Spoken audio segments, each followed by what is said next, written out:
ಪಕ್ಷದಲ್ಲಿ ಅಲ್ಲ, president of India, ನಮ್ಮ ದೇಶದ ಪ್ರೆಸಿಡೆಂಟಾಗಿ ಮಾಡಿದೆ ನಮ್ಮ ಪಕ್ಷ ಇವತ್ತು. ನಮಗೆ ವ್ಯಕ್ತಿಯ ನಡೆ ನುಡಿ ಗುಣದ ಮೇಲೆ ಗೌರವ ಇದು ಭಾರತೀಯ ಜನತಾ ಪಕ್ಷಕ್ಕೆ, ದುಡ್ಡಿ ಅಲ್ಲ. ಆರ್ ಅಶೋಕ್ ಅವರು ಮೈಕ್ ಹಿಡಿದಾಗ ನೂರಾರು ರೀತಿ ಉತ್ತರವನ್ನು ಕೊಡ್ತಾರೆ. ನಾನು ಅಶೋಕ್ ಅವ್ರಿಗೆ ಕೇಳಲಿಕ್ಕೆ ಇಚ್ಛಪಡ್ತೀನಿ, ನಾಯಕರೇ, ನೀವೊಬ್ಬ ವಿರೋಧ ಪಕ್ಷ ನಾಯಕರಾಗಿ ನೀವು ಮುಖ್ಯಮಂತ್ರಿಗೆ ಸರಿಸಮಾನವಾಗಿ ನಿಲ್ಲಬೇಕಾದಂಥವ್ರು. ನಿಮ್ಮಲ್ಲಿ ಯಾಕೆ ಶಾಸಕರನ್ನ ಹಿಡಿತದಲ್ಲಿ ತಗೊಳಕ್ಕಾಗ್ತಾ ಇಲ್ಲ? ನಿಮ್ಮಲ್ಲಿ ಆಗ್ತಿರೋ ವೈಫಲ್ಯಗಳಾದ್ರೆ ಏನು? ಒಂದಿನಾದರೂ ಕೂಡ ನೀವಲ್ಲಿ ಎಲ್ಲ ರಾಜ್ಯದ ಪ್ರತಿಯೊಬ್ಬ ನಾಯಕರುಗಳನ್ನ ಡಿಫಿಡೆಡ್ ಕ್ಯಾಂಡಿಡೇಟ್ ಆಗಿರ್ಬೋದು, ಗೆದ್ದಿರೋಂಥ MLAಗಳಾಗಿರ್ಬೋದು ಕರೆದು ನೀವು ಅವ್ರ ಸೌಜನ್ಯಕರ ಮಾತನಾಡಿದ್ದೀರ? ನೀವು ಅವರ ಕಷ್ಟ ಸುಖಗಳನ್ನ ಕೇಳಿದಿರ? ನೀವಲ್ಲಿ MLA ಆಗಿರ್ಬೋದು, ಸೋತಿರ್ಬೋದು. ಅವರಲ್ಲಿ MLA ಭಾರತೀಯ ಜನತಾ ಪಕ್ಷದಲ್ಲಿ ಗೆದ್ದಿರೋನಿಗೆ ಸರ್ಕಾರದಿಂದ ಫಂಡ್ ಬರ್ತದೆ, ಕೆಲಸ ಮಾಡಿಸ್ತಾನೆ. ಸೋತಿರೋನಿಗೆ ಬಂದಿರೋಂಥ ಫಂಡನ್ನು ಸಮಭಾಗವಾಗಿ ಹಂಚಬೇಕು, ಕೆಲಸ ಮಾಡಬೇಕು ಅಂತ ಕೇಳೋ ತಾಕತ್ತು, ಅಧಿಕಾರ ಸೋತಿರೋಂಥ ಕ್ಯಾಂಡಿಡೇಟ್ಗೆ ಇರ್ತಾ ಇದು ರಾಷ್ಟ್ರೀಯ ಪಕ್ಷದ ಗತ್ತಿದು.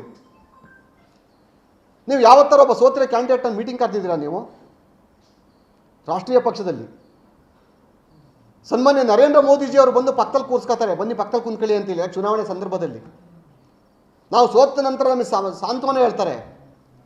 ದೆಹಲಿಗೆ ಕರೆಸಿ ನಮಗೆ ಪೂರಕವಾದಂಥ ಮಾಹಿತಿಗಳನ್ನ ಕೊಡ್ತಾರೆ. ಅಲ್ಲಿ ನೀವು ಒಂದಿಲ್ಲಾರು ನಿಮ್ಮ ಸೌಜನ್ಯಕಾರ ಕೊಡೋದು ಕೊಟ್ಟು ಮಾತು ನಡ್ಕೋತಾ ಇದ್ದೀರಾ ನೀವಲ್ಲಿ. ಇವತ್ತು ಹಲವಾರು ಮಾಧ್ಯಮದಲ್ಲಿ ಬರ್ತಾ ಇದೆ, ಹಾಸನದಲ್ಲೂ ಕೂಡ ಇಬ್ಬರು ಕ್ರಾಸ್ ವೋಟ್ ಮಾಡಿದ್ದಾರೆ. ತನಿಖೆ ಆಗ್ತದೆ, ತನಿಖೆ ಆಗಬೇಕದು ಪಕ್ಷದ ಚೌಕಟ್ಟಿನಲ್ಲಿ. ಅದು ನಮ್ಮ ಪಕ್ಷದ ಆಯ್ಕಟ್ಟು. ಯಾಕೆಂದರೆ ಪ್ರತಿಯೊಬ್ಬರು ಕೂಡ ಯಾರ್ಯಾರು ಯಾವ ವೋಟ್ ಮಾಡಿದ್ದಾರೆ ಅಂತೆಲ್ಲ ಸೀರಿಯಲ್ ನಂಬರ್ ಸಹ ಸಿಗ್ತದೆ. ಯಾರಿಗೆ ಟಿಕ್ ಮಾಡಿದ್ರೆ ಅಂತ ಅದು ಸಿಗ್ತದೆ. ಆಲ್ರೆಡಿ ನಮಗೆಲ್ಲ ಕೆಲವು ಮಾಹಿತಿ ಬಂದಿದೆ ಅಲ್ಲಿ. ಅದು ಯಾಕೆ ಕ್ರಾಸ್ ವೋಟ್ ಮಾಡಿದ್ರೆ ಅಂತ ಅದನ್ನು ವಿಚಾರಣೆ ಮಾಡ್ತಾರೆ. ಪಕ್ಷದ ಚೌಕಟ್ಟಲ್ಲಿ ವಿಚಾರಣೆ ಮಾಡಿ ಅವ್ರ ಮೇಲೆ ಏನು ಕ್ರಮ ತಗೋಬೇಕಾಗ್ತದೆ ಅಲ್ಲಿ.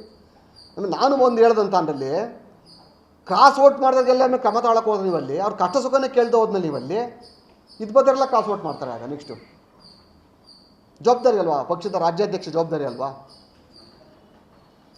ಇವತ್ತು ಯಾರೋ ರಿಯಲ್ ಎಸ್ಟೇಟ್ ಮಾಫಿಯಾ ಮಾಡೋಂಥವ್ರು, ಲ್ಯಾಂಡ್ ಮಾಫಿಯಾ ಮಾಡೋಂಥವ್ರನ್ನೆಲ್ಲ ಜೊತೆಗೆ ಹಾಕೊಂಡು ನೀವಲ್ಲಿ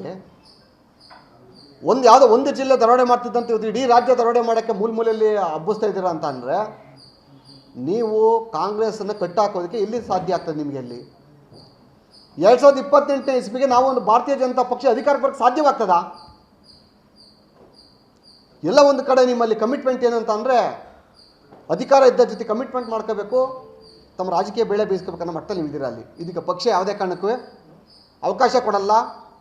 ನಾನಿವತ್ತು ವಿಜಯೇಂದ್ರ ಅವ್ರಿಗೆ ನಾನು ಪತ್ರವನ್ನು ಬರೆದಿದ್ದೀನಿ. ನನ್ನಲ್ಲಿ ಸಂಜೆ ಒಳಗಾಗಿ ನನ್ನಲ್ಲಿ ರಾಷ್ಟ್ರೀಯ ಅಧ್ಯಕ್ಷರಿಗೆ, ಸಂಘಟನಾ ಕಾರ್ಯದರ್ಶಿಗಳಿಗೆ ಪತ್ರವನ್ನು ಬರೆದು ಕೂಡಲೇ ವಿಜಯೇಂದ್ರ ಮತ್ತು ಅಶೋಕ್ ಅವರು ಇಬ್ಬರನ್ನೂ ವಿಚಾರಣೆಗೆ ಒಳಪಡಿಸಬೇಕು ಅಂತ ನಾನು ಆಗ್ರಹವನ್ನು ಮಾಡ್ತಾಯಿದ್ದೀನಿ. ನಾನು ಯಾಕಂದರೆ ಅವ್ರನ್ನ ನಮ್ಮ ಪಕ್ಷದಲ್ಲಿ ನಾಯಕರಾಗಿ ಒಪ್ಕೊಂಡಿದ್ದೀವಿ. ನಾವಲ್ಲಿ ಒಬ್ಬ ರಾಜ್ಯಾಧ್ಯಕ್ಷ ಒಪ್ಕೊಂಡಿದ್ದೀವಿ, ಒಬ್ಬರು ವಿರೋಧ ಪಕ್ಷ ನಾಯಕರು ಒಪ್ಕೊಂಡಿದ್ದೀವಿ. ನಾವಲ್ಲಿ ನಮ್ಮಲ್ಲಿರುವಂಥ ವೈಫಲ್ಯತೆಯನ್ನು ನೀವು ಸರಿ ಮಾಡ್ಕೊಳ್ದವರಲ್ಲಿ ನಾವು ಇವತ್ತು ಮನೆ ಮಠ ಮಾಡ್ಕೊಂಡು ಇವತ್ತು ನಾವು ಪಕ್ಷ ಸಂಘಟನೆಗಾಗಿ ಹಳ್ಳಿ ನಾಯಿ ಥರ ಸುತ್ತ ಕುಂತಿದ್ದೀವಿ ನಾವು ಇವತ್ತು. ಇವ್ರು ಕೊಡೋವಂಥ ಬಿಟ್ಟಿ ಗ್ಯಾರಂಟಿಗಳು ಮತ್ತೊಂದು ಇವ್ರ ಮುಂದೆ ನಾವಲ್ಲಿ ಆ ಹರೆಯಲ್ಲಿ ನಾವು ಈಜಕ್ಕೆ ಆಗ್ತಾಯಿಲ್ಲ. ನಾವಲ್ಲಿ ಆದರೂ ಕೂಡ ನಾವು ಕಾರ್ಯಕರ್ತರ ಉಸಿರಾಗಿ ನಿಂತ್ಕೊಂಡಿದ್ದೀವಿ. ನಾವಲ್ಲಿ ನಾಳೆ ನಾವೆಲ್ಲ ಎಲ್ಲೋ ಹೋಗ್ಬೇಕು. ನಾವು ಯಾವುದೋ ಪಕ್ಷದ ಕೋಟಿಗಳ ಫಂಡ್ ತಂದಿಲ್ಲ. ರಿಯಲ್ ಎಸ್ಟೇಟ್ ಮಾಫಿಯಾ ಮಾಡ್ಕೊಂಡು ಸರ್ಕಾರಿ ಗೋಂಬಳವನ್ನು ಯಾರ ಬೇನಾಮಿ ಹೆಸರು ಮಾಡಿ ಮಾರ್ಕೆಂದು ಕೋಟಿಗಳ ದುಡ್ಡು ತಗೊಂಡು ನಾವೆಲ್ಲೋ ದೊಡ್ಡ ಕಾಂಪ್ಲೆಕ್ಸ್ನ ಬಿಲ್ಡಿಂಗ್ ಮಾಡ್ಕೊಂಡು ಇಲ್ಲೆಲ್ಲರೂ ಕೋಟ್ಯಾಂತರ ರೂಪಾಯಿ ಬಂಡವಾಳ ಹಾಕ್ಕೊಂಡು ಬಡ್ಡಿ ಬಿಟ್ಕೊಂಡಿಲ್ಲ ನಾವೆಲ್ಲ.